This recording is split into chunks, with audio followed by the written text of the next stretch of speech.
Today, this is really cool because we've got David Grant back again. I'm back. It's lovely to Just see when I you. thought it was safe to go back into the festival, I'm back. It's so nice to see you. How are you? It's great being here. I am fine, really happy to be here, and really sort of like vibed up and excited about getting on stage.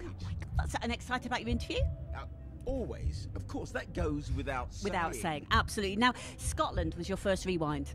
Tell us a little bit about it. How was it? Do you know what? I didn't know what to expect, of course, because I was completely new to it. I loved it. The people were so friendly.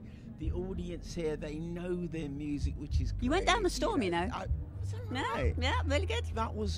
That's really reassuring, actually, because I'm nervous about here. I'm thinking, God, this is like so many. We'll be there going, yeah. So many people, and I love that.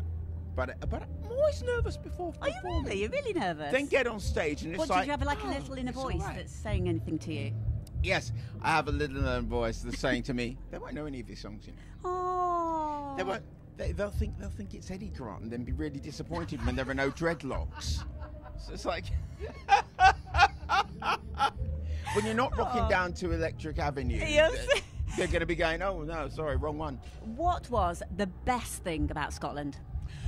For me, the best thing, apart from speaking to you and loving 80s music, the best thing was just the audience, just getting out there and actually knowing that there are people who are loving what you're doing. And, you know, I think I mentioned this when I was in Scotland, that there are some people that I met there for whom some of the songs that I recorded back in the 80s are part of the soundtrack of their lives. And in a way, that's really lovely, because when you let a song out, you don't know what's going to happen to it. You don't know who's going to embrace it or for what reason.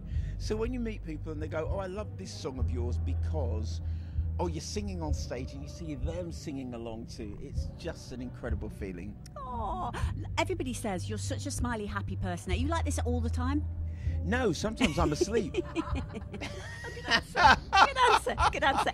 Now, pardon? Yeah, listen. Are you always smiling and happy? Most of the time, but when I'm asleep, yeah. But most of the time I am, most of the time. No. Your enthusiasm is wonderful. Oh, there is nothing good that can be achieved in life without enthusiasm. We love him. We love him on Loving 80s Music. He's already one of our favourites. Now, before I go any further, we have some silly questions for you today, because last week was more kind of, you know, last time was more kind of general. Serious. I specialise in silly answers. Yeah, so well, that's just perfect, because we've been asking everybody these, and we've been having some very interesting answers. Mm-hmm. So, if you could time travel and you could go into the future or you could go back into the past, which would you choose? I'd choose to go into the future. Would you? Yes, because I'd want to know what happened in this instance. What did this turn out to be like? What was the result of this? Do you not like surprises? I love surprises, but I may not, depending on how far into the future it is, I may not be there to see the surprise. And this much is true. This much is true. Oh, look, we had to have a little interruption just because Tony's singing True, and it's so nice. David's singing it. Oh, this much is true. Oh my gosh, this is so cool. Right, sorry, yes, where were we? If you could be reincarnated as any animal, what would it be? An eagle. Oh, somebody said that out the Christians. Good answer. Yeah, good answer. I kind of maybe because I have this obsession with drone footage. I love to see what things look like from an angle you never see. Have you got a drone? Them. I don't. I don't know. I'd be. Kelly, you need to get him one next Christmas. No, I'd be getting arrested. I'd be like, oh, I wonder what's happening over their house. You know, no. Drone not good for me. But if I was don't do it then. But if I was an eagle, I'd have an excuse. People would go, oh, look, an eagle. They wouldn't go, it's that nosy bugger from number 37. Tell me, if you could eat one food for the rest of your life, it wouldn't make you ill, wouldn't make you fat, wouldn't make you unhealthy in any respect, what would it be? Same meal for the rest of your life. Chicken. Really? Because whatever you do chicken with, it takes on that flavour.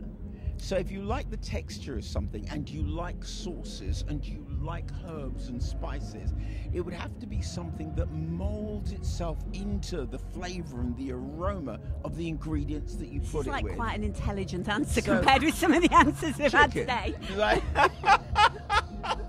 Tell me some of the answers you've had today. So we've had a mix of broccoli. What else? We had 2 lots of broccoli, didn't we? What else did we have?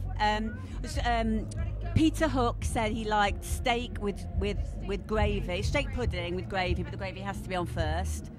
Yeah, we had a big... Bread and butter pudding. Yeah, bread and butter pudding. Bread and butter pudding is rather nice, but the thing is, it is what it is. Whereas if you have a main ingredient that can shape shift in terms of flavour, that to me would be the thing. 2 more questions. Yes. David, the Olympics are on at the moment. Yes. You might have been watching some of the Olympics. I was reserve in 2012 for the Olympics. I was an athlete. I was a whitewater canoe slalom. Which would where you go down the poles. explain why you look like an athlete. Oh, You still do. It's so sweet. It's so true. sweet. It's true. So sweet. Very sweet. So if you weren't an amazing singer and a voice coach and all the wonderful things that you do, and you were an Olympic athlete, which Olympic discipline would you choose? If I was an Olympic athlete, I think that I would have chosen. You mean if I could be good at anything? Yeah. If you could be awesome, but in an Olympic discipline. 100 and 200 metre sprint. Everybody's saying that. So funny, isn't it? The doctor Yeah. said it was so he could still step and run away there. Yeah, doctor's excuse wasn't very good, was it? But good answer. Good answer. Do you know what? There's loads of training, there's loads of preparation, a lifetime of preparation, but the actual event doesn't take too long. Yeah. Don't get time to get bored. Good answer. Good answer. Your final question, this needs a lot of thought, okay? Would you prefer to have twiglets for fingers or whatsits for toes? Ooh, now that is difficult. No.